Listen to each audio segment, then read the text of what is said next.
ভারতে ধর্মীয় সহিংসতা বেড়েই চলেছে। দেশটিতে বর্তমানে মুসলিমদের নিরাপত্তা ও মৌলিক অধিকার মারাত্মকভাবে হুমকির মুখে পড়েছে। গুজরাট থেকে দিল্লি, আসাম থেকে উত্তরপ্রদেশ সর্বত্র মুসলিমদের বিরুদ্ধে সহিংসতা ও বৈষম্যের ঘটনা ক্রমাগত বাড়ছে। উগ্র হিন্দুত্ববাদী গোষ্ঠীগুলো যেন এক প্রকার সংখ্যালঘু দমন উৎসবেই মেতে উঠেছে। দেশটির শাসক দল বিজেপি এক দেশ এক ধর্মনীতিকে বাস্তবায়নের উদ্দেশ্যে যেভাবে রাষ্ট্রীয় পৃষ্ঠপোষকতায় এসব কর্মকাণ্ড চালাচ্ছে তা গভীর উদ্বেগের বিষয়।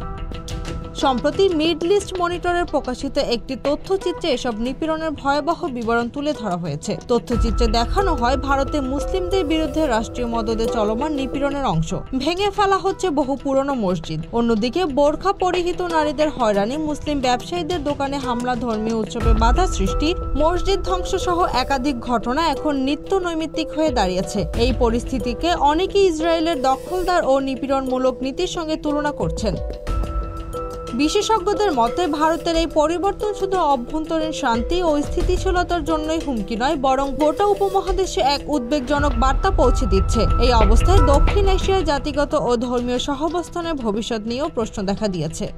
Z news, Dhaka.